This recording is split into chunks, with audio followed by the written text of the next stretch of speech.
ആദ്യത്തെ തെറ്റായ ധാരണ എന്താണെന്ന് വെച്ചാൽ IVF ത്രൂ ഉണ്ടാകുന്ന അല്ലെങ്കിൽ ടെസ്റ്റ് ട്യൂബ് ബേബി എന്ന് പറയുന്നത് സ്വന്തം കുഞ്ഞ് അല്ല എന്നാണ് ഇപ്പോഴും പലരും ജനറൽ പബ്ലിക്കിൽ വിശ്വസിക്കുന്നത്. ഒന്നുകിൽ എഗ്ഗ് വേറെ ആയിരിക്കും അല്ലെങ്കിൽ സ്പേം വേറെ ആയിരിക്കും എന്നാണ് അവരുടെ ഒരു കൺസെപ്റ്റ്. ഇത് ശരിക്കും ഒരു തെറ്റായ ധാരണയാണ്. IVF ചെയ്യുന്നത് സ്ത്രീയുടെ എഗ്ഗും ഹസ്ബൻഡിൻ്റെ സ്പേമും വെച്ചാണ്. ഒരു പക്ഷേ സ്ത്രീക്ക് ഗുഡ് ക്വാളിറ്റി എഗ് ഇല്ല എങ്കിൽ അല്ലെങ്കിൽ ഹസ്ബൻഡിൻ്റെ സ്പേം കൗണ്ട് 0 ആണെങ്കിൽ മാത്രം പേഷ്യൻസിനോട് നേരത്തെ മുൻകൂട്ടി പറഞ്ഞിട്ട് മാത്രമാണ് ഡോണറിനെ എടുക്കുന്നത്. അത് കഴിഞ്ഞ് അവരുടെ കൺസെൻറ്റ് മേടിച്ചിട്ട് മാത്രമേ ഡോണർ IVF ചെയ്യാറുള്ളൂ. അപ്പോൾ ഫ്രണ്ട്സ്, നിങ്ങൾ ഒരു കാര്യം മനസ്സിലാക്കണം. IVF ചെയ്തുണ്ടാവുന്ന കുഞ്ഞുങ്ങൾ സ്വന്തം കുഞ്ഞ് തന്നെയാണ്, വേറെ ആരുടേതുമല്ല. അടുത്ത ഒരു തെറ്റായ ധാരണ എന്താണെന്ന് വെച്ചാൽ IVF ചെയ്താൽ ട്വിൻസ് അല്ലെങ്കിൽ ട്രിപ്ലറ്റ്സ് മാത്രമേ ഉണ്ടാവത്തുള്ളൂ എന്നാണ്. ഒരുപാട് പേര് IVF എന്ന് പറഞ്ഞാലേ ഒരുപാട് സന്തോഷിക്കും. കാരണം ട്വിൻസിനെ കിട്ടും എന്നാണ് അവരുടെ ഒരു പ്രതീക്ഷ. ബൈ 1 get 1 ഫ്രീ എന്ന പോലെ. എന്നാൽ ചിലർക്കാണെങ്കിലോ ട്വിൻസ് ഉണ്ടാകുമെന്നുള്ള ഒരു തോന്നൽ കൊണ്ട് തന്നെ IVF ചെയ്യാൻ ഒരു മടി കാണിക്കും. ഇതിൽ എന്താണ് ക്ലിയർ ചെയ്യാനുള്ളത് എന്ന് പറഞ്ഞാൽ, സാധാരണ IVFൻ്റെ സക്സസ് റേറ്റ് കൂട്ടാൻ വേണ്ടിയിട്ട് 2 ഭ്രൂണം അല്ലെങ്കിൽ 3 ഭ്രൂണം ഒക്കെ തയ്യാറായിട്ടുണ്ടെങ്കിൽ അത് യൂട്രസിനുള്ളിൽ നിക്ഷേപിക്കും. സപ്പോസ് 100 പേഷ്യൻസിൽ 2 ഭ്രൂണം അല്ലെങ്കിൽ 3 ഭ്രൂണം യൂട്രസിനുള്ളിൽ നിക്ഷേപിച്ചാൽ അതിൽ 90% പേഷ്യൻസിലും 1 ഭ്രൂണം മാത്രമേ ഇംപ്ലാന്റ് ആകത്തുള്ളൂ. 10% പേഷ്യൻസിൽ മാത്രമേ 2 ഭ്രൂണം അല്ലെങ്കിൽ 3 ഭ്രൂണം ഇംപ്ലാന്റ് ആകത്തുള്ളൂ. ഇനിയും നിങ്ങൾക്ക് ട്വിൻസ് അല്ലെങ്കിൽ ട്രിപ്ലറ്റ്സ് വേണ്ട എന്നുണ്ടെങ്കിൽ അത് ഡോക്ടറോട് പറഞ്ഞാൽ അവർ 1 ഭ്രൂണം മാത്രമേ നിക്ഷേപിക്കത്തുള്ളൂ. അടുത്ത ഒരു തെറ്റായ ധാരണ എന്താണെന്ന് വെച്ചാൽ IVF ത്രൂ പ്രഗ്നൻസിയിൽ ഒരുപാട് റിസ്ക് കൂടുതലാണെന്നാണ് ഇപ്പോഴും ആളുകൾ വിശ്വസിക്കുന്നത്. ഒട്ടും അനങ്ങാനും ജോലിയൊന്നും ചെയ്യാനും പാടില്ല എന്നൊക്കെ. 100% ബെഡ് റെസ്റ്റ് വേണം എന്നൊക്കെയും ചിലർ പറയാറുണ്ട്. ഇതിൽ പറയാനുള്ളത് എന്താണെന്ന് വെച്ചാൽ, ആദ്യത്തെ പോയിന്റ്, IVF ട്രീറ്റ്മെൻറ്റ് ഒരു സിമ്പിൾ പ്രൊസീജിയറാണ്. ഇതിൽ മെയിൻ ഒരു ബുദ്ധിമുട്ട് എന്താണെന്ന് പറഞ്ഞാൽ ഒരുപാട് ഇഞ്ചെക്ഷൻസ് ടൈംലി തന്നെ എടുക്കേണ്ടി വരും. ഇഞ്ചെക്ഷൻസ് ഒന്നുകിൽ സബ്കുട്ടേനിയസ് അല്ലെങ്കിൽ ഇൻട്രാമസ്കുലർ ആയിരിക്കും എടുക്കുന്നത്. ഈ ഇഞ്ചെക്ഷൻസ് എടുക്കുന്നത് വിട്ട് കാര്യമായ വലിയ ബുദ്ധിമുട്ട് ഒന്നും തന്നെ IVFൽ ഇല്ല. എംബ്രിയോ ട്രാൻസ്ഫർ കഴിഞ്ഞ് 5 ദിവസമൊക്കെ റെസ്റ്റ് എടുക്കാൻ പറയാറുണ്ട്. അതും ബെഡ് റെസ്റ്റ് വേണ്ട. പ്രഗ്നൻസി ആയിക്കഴിഞ്ഞാലും ഒരുപാട് കെയർ ആവശ്യമില്ല. നോർമൽ പ്രഗ്നൻസി പോലെ കെയർ ചെയ്താൽ മതി. പിന്നെ ലോങ് ട്രാവലൊക്കെ കഴിവതും ഒഴിവാക്കാൻ നിർദ്ദേശിക്കാറുണ്ട്. ഡെലിവറി വരെ ബെഡ് റെസ്റ്റിൻ്റെ ഒന്നും ആവശ്യം ഇല്ല. നെക്സ്റ്റ് ഒരു തെറ്റായ ധാരണ എന്താണെന്ന് വെച്ചാൽ IVFൽ ഉണ്ടാവുന്ന കുഞ്ഞുങ്ങൾ ഹെൽത്തി ആകുമോ എന്നൊരു ഡൗട്ട് ഒരുപാട് കപ്പിൾസിന് തോന്നാറുണ്ട്. എന്തേലും അബ്നോർമാലിറ്റീസ് ഉണ്ടാവുമോ എന്നൊക്കെ. അങ്ങനെ ഒരു പേടിയും നിങ്ങൾക്ക് വേണ്ടേ വേണ്ട. നല്ല ക്വാളിറ്റി എംബ്രിയോസ് മാത്രമേ ട്രാൻസ്ഫർ ചെയ്യാറുള്ളൂ. IVF ഇപ്പോൾ നിലവിൽ വന്ന ഒരു പ്രൊസീജിയർ അല്ല, ഒരുപാട് കാലമായി ചെയ്തു വരുന്ന ഒരു പ്രൊസീജിയറാണ്. ഏർലിയസ്റ്റ് IVF 1977 UK ചെയ്തത്.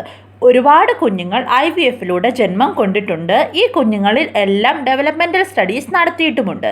സ്റ്റഡീസ് പറയുന്നത് IVF ബേബീസിൽ നാച്ചുറൽ ബേബീസിനെ പോലെ തന്നെ നോർമൽ ഡെവലപ്മെൻറ്റ് എല്ലാം നടക്കും എന്നാണ്. നെക്സ്റ്റ്, 5ാമത്തെ തെറ്റായ ധാരണ എന്താണെന്ന് വെച്ചാൽ IVFൽ നമ്മൾ ആഗ്രഹിക്കുന്ന കുഞ്ഞിനെ, അത് ബോയ് ആണേലും ഗേൾ ആണേലും അത് നമുക്ക് കിട്ടും എന്നാണ്. നിങ്ങൾക്കറിയാമല്ലോ, പ്രത്യേകിച്ച് ഇന്ത്യയിൽ സെക്സ് ഡിറ്റർമിനേഷൻ പ്രഗ്നൻസിയിൽ നടത്താൻ പാടില്ല എന്നാണ്. അത് കുറ്റകരമാണ്. അതുമാത്രമല്ല, അങ്ങനെ IVFൽ നമ്മൾ ആഗ്രഹിക്കുന്ന കുഞ്ഞിനെ നമുക്ക് കിട്ടില്ല. ഇത് റിലേറ്റഡ് ഡീറ്റെയിൽഡ് വീഡിയോ ഞാൻ നേരത്തെ ചെയ്തിട്ടുണ്ട്. IVF റിലേറ്റഡ് പ്ലേലിസ്റ്റിൽ ആ വീഡിയോ നിങ്ങൾക്ക് കാണാം. അല്ലെങ്കിൽ ആ വീഡിയോയുടെ ലിങ്ക് ഞാൻ ഡിസ്ക്രിപ്ഷൻ ബോക്സിലും കൊടുത്തേക്കാം. അപ്പോൾ ആവശ്യമുള്ളവർ ആ വീഡിയോ ഒന്ന് കണ്ടു നോക്കുക. നെക്സ്റ്റ്, 6ാമത്തെ ഒരു തെറ്റായ ധാരണയാണ് കൺസീവ് ചെയ്യാനായിട്ട് ഇൻഫെർട്ടിലിറ്റി പേഷ്യൻസിന് IVF മാത്രമേ ഒരു ഓപ്ഷൻ ആയിട്ടുള്ളൂ എന്നാണ് സാധാരണ ആളുകൾ വിചാരിക്കുന്നത്. പക്ഷേ അങ്ങനെയല്ല. നാച്ചുറൽ കൺസെപ്ഷൻ്റെ ബേസിക് മെത്തേഡ് എന്ന് പറഞ്ഞാൽ egg quality, sperm quality, tubes, uterus, ഇതാണ് 4 ബേസിക് തിങ്സ് നാച്ചുറൽ കൺസെപ്ഷനെ ഹെൽപ്പ് ചെയ്യുന്നത്.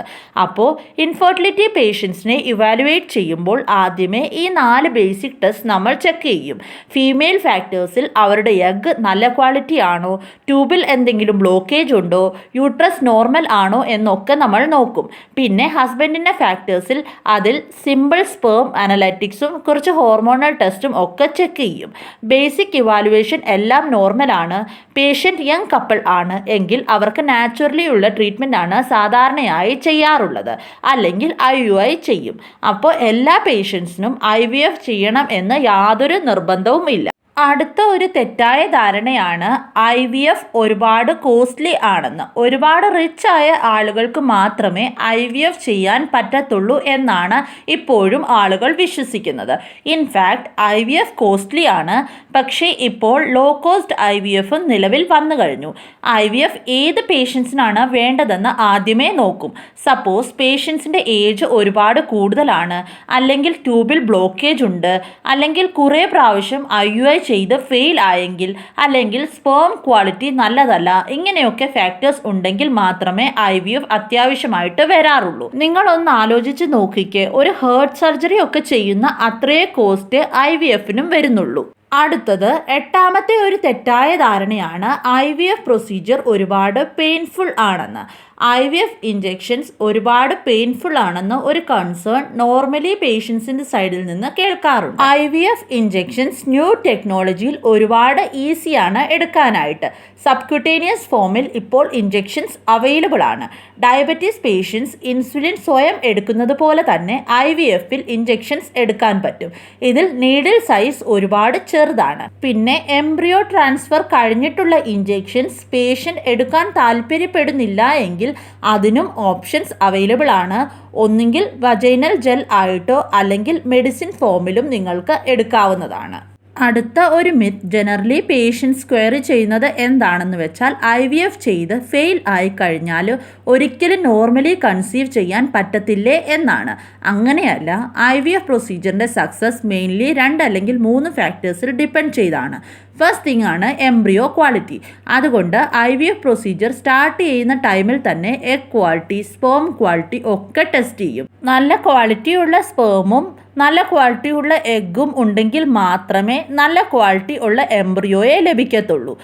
അപ്പോൾ നമ്മൾ ടെസ്റ്റ് ചെയ്യുമ്പോൾ നമുക്ക് എഗ് ക്വാളിറ്റി നല്ലതല്ല, പേഷ്യൻസിൻ്റെ ഏജ് ഒരുപാട് കൂടുതലാണ് എന്നൊക്കെ തോന്നുന്നുണ്ടെങ്കിൽ, ഇഞ്ചെക്ഷൻസ് എടുത്താലും എഗ് ക്വാളിറ്റി ബെറ്റർ ആകില്ല എന്നുണ്ടെങ്കിൽ, അപ്പോൾ നമുക്ക് എഗ് ഡോണറിൻ്റെ കയ്യിൽ നിന്നും മേടിക്കാം. സെക്കൻഡ് ഇമ്പോർട്ടൻറ്റ് കാര്യമാണ് യൂട്രൈൻ ഫാക്ടർ. വെൽ പ്രിപ്പയർഡ് എംബ്രിയോയെ വെൽ പ്രിപ്പയർഡ് യൂട്രസിൻ്റെ ലൈനിങ് എൻഡോമെട്രിയം എന്ന് പറയും, അതിൽ ട്രാൻസ്ഫർ ചെയ്യുമ്പോൾ ചാൻസസ് മാക്സിമം ആണ്. IVFൻ്റെ സക്സസിൽ യൂട്രൈൻ ഇവാലുവേഷൻ അസസ് ചെയ്യുന്നത് അത്യാവശ്യമാണ്. അതിനു വേണ്ടി അൾട്രാസൗണ്ടോ ഹിസ്ട്രോസ്കോപ്പിയോ ചെയ്യാം. ഹിസ്ട്രോസ്കോപ്പി എന്ന് പറയുന്നത് ഒരു സിമ്പിൾ പ്രൊസീജിയറാണ്. ഇതിൽ ക്യാമറ വെച്ച് യൂട്രസിനെ ഇവാലുവേറ്റ് ചെയ്യും. ബേസിക്കലി എംബ്രിയോ ക്വാളിറ്റി നല്ലതാണ്, യൂട്രൈൻ ലൈനിങ് നല്ലതാണ്, അപ്പോൾ ചാൻസസ് ഓഫ് കൺസെപ്ഷനും കൂടുതലാണ്. ഒരു പക്ഷേ ഏതെങ്കിലും പേഷ്യൻസിൽ IVF ചെയ്യുമ്പോൾ ഫെയിലിയർ ആയാൽ അവരുടെ ഹിസ്റ്ററി ആദ്യമേ മുഴുവൻ പ്രോബ്ലം ഇവാലുവേറ്റ് ചെയ്യാനായിട്ട് ചെക്ക് ചെയ്യണം. എഗ് ക്വാളിറ്റിയിലാണ് പ്രോബ്ലം എങ്കിൽ അത് നമുക്ക് സോൾവ് ചെയ്യാൻ പറ്റും. സ്പേം ക്വാളിറ്റി പുവർ ആണ്, അത് കാരണം കൊണ്ട് ഫെർട്ടിലൈസേഷൻ ആകുന്നില്ല, അന്നേരം അത് നമുക്ക് സോൾവ് ചെയ്യാൻ പറ്റും. എംബ്രിയോ ക്വാളിറ്റി സ്ട്രോങ് അല്ല എങ്കിൽ അന്നേരം നമുക്ക് ലേസർ ഹാച്ചിങ് പ്രൊവൈഡ് ചെയ്യാൻ പറ്റും. അപ്പോൾ പേഷ്യൻസിന് ബെറ്റർ ചാൻസ് ഉണ്ടാവും. ആദ്യമേ Day 3 എംബ്രിയോ ആണ് ട്രാൻസ്ഫർ ചെയ്തതെങ്കിൽ പിന്നീട് നമുക്ക് Day 5 എംബ്രിയോ ബ്ലാസ്റ്റോസിസ് എന്ന് പറയുന്നത് ട്രാൻസ്ഫർ ചെയ്യാം. നെക്സ്റ്റ് ക്വസ്റ്റ്യൻ നോർമലി വരുന്നത് എന്താണെന്ന് വെച്ചാൽ ഫെർട്ടിലിറ്റി ട്രീറ്റ്മെൻറ്റ് അല്ലെങ്കിൽ IVF സക്സസ് ആകാൻ വേണ്ടിയിട്ട് ഡയറ്റ് മോഡിഫിക്കേഷൻ എന്താണ് ചെയ്യേണ്ടത് എന്നാണ്. Generally healthy balance diet follow ചെയ്ത് അതിൽ protein rich foods, home made food with fresh fruits and vegetables ഡയറ്റിൽ ധാരാളമായിട്ട് ഉൾപ്പെടുത്തുക. ഡയറ്റിൻ്റെ കൂടെ ലൈഫ് സ്റ്റൈൽ മോഡിഫിക്കേഷനും ചെയ്യേണ്ടത് അത്യാവശ്യമാണ്. ഒരു പക്ഷേ പേഷ്യൻസ് എക്സസീവ് ഒബീസ് ആണെങ്കിൽ അല്ലെങ്കിൽ ഒരുപാട് തിൻ ആണെങ്കിൽ ഐഡിയൽ ബോഡി വെയ്റ്റ് എത്താനായിട്ട് എൻകറേജ് ചെയ്യാറുണ്ട്. ഒരുപാട് ഒബീസായ പേഷ്യൻസിനോട് കലോറി റെസ്ട്രിക്റ്റഡ് ഡയറ്റ് എടുക്കാൻ പറയാറുണ്ട്, സ്പെഷ്യലി ഇൻ PCOD പേഷ്യൻസ്. സ്മോക്കിങ്ങും ആൽക്കഹോളും മെയിൽസും ഫീമെയിൽസും പൂർണ്ണമായിട്ട് ലൈഫിൽ നിന്ന് കട്ട് ഡൗൺ ചെയ്യേണ്ടതാണ്. അടുത്ത ഒരു തെറ്റായ ധാരണയാണ് IVFൽ 100% സിസേറിയൻ തന്നെ നടക്കത്തുള്ളൂ എന്ന്. ഇതും ഒരു തെറ്റായ ധാരണയാണ്. IVF പ്രൊസീജിയർ കൺസെപ്ഷൻ എന്ന് പറഞ്ഞാൽ പ്രഗ്നൻ്റ് ആകാൻ ഹെൽപ്പ് ചെയ്യാനാണ്. ഡെലിവറിയുമായിട്ട് ഇതിന് യാതൊരു ബന്ധവുമില്ല. ഡെലിവറിയുടെ പ്രോസസ്സ് നടക്കുന്നത് 9 months കഴിഞ്ഞിട്ടാണ്. അപ്പോൾ ഒരുപാട് ഫാക്ടേഴ്സ് ഉണ്ട്, അത് ചെക്ക് ചെയ്തിട്ടാണ് നോർമൽ ഡെലിവറി വേണോ സിസേറിയൻ വേണോ എന്ന് തീരുമാനിക്കുന്നത്. ജനറലി IVFുമായി ഡെലിവറി CS ആണോ അതോ നോർമൽ ആണോ എന്നുള്ള കാര്യവും തമ്മിൽ യാതൊരു റിലേഷൻഷിപ്പും ഇല്ല. അപ്പോൾ IVFനെ പറ്റി നിങ്ങളുടെ മനസ്സിലുള്ള എല്ലാ തെറ്റായ ധാരണകളും മാറി ക്ലിയർലി എന്താണ് കാര്യം എന്ന് നിങ്ങൾക്ക് മനസ്സിലായെന്ന് പ്രതീക്ഷിക്കുന്നു. അപ്പോൾ ഇന്നത്തെ വീഡിയോ ഇത്രയേ ഉള്ളൂ. ഈ ഒരു ടോപ്പിക് നിങ്ങൾക്ക് ഉപകാരപ്രദമായിട്ടുണ്ടെങ്കിൽ നിങ്ങൾ താഴെ കൊടുത്തിരിക്കുന്ന ആ ലൈക്ക് ബട്ടൺ ഒന്ന് ഹിറ്റ് ചെയ്യാൻ മറക്കരുത്. അതുപോലെ തന്നെ നിങ്ങളുടെ മറ്റുള്ള ഫ്രണ്ട്സിലേക്കും ഈ ഒരു വീഡിയോ ഒന്ന് ഷെയർ ചെയ്ത് കൊടുക്കുക. IVFനെ പറ്റി ഇനിയും എന്തെങ്കിലും ഡൗട്ട്സ് നിങ്ങളുടെ മനസ്സിലുണ്ടെങ്കിൽ അത് നിങ്ങൾക്ക് കമൻറ്റ് ബോക്സിലൂടെ ചോദിക്കാവുന്നതാണ്. വേറെ ഏതെങ്കിലും ടോപ്പിക് റിലേറ്റഡ് ഡൗട്ട്സ് ഉണ്ടെങ്കിൽ അതും ചോദിക്കാം. വേറെ ഏതെങ്കിലും ടോപ്പിക് വീഡിയോ ആയിട്ട് തന്നെ ചെയ്ത് കാണണമെന്ന് ആഗ്രഹമുണ്ടെങ്കിൽ അതും അറിയിച്ചാൽ അതും നിങ്ങൾക്ക് വേണ്ടിയിട്ട് ചെയ്തു തരുന്നതായിരിക്കും.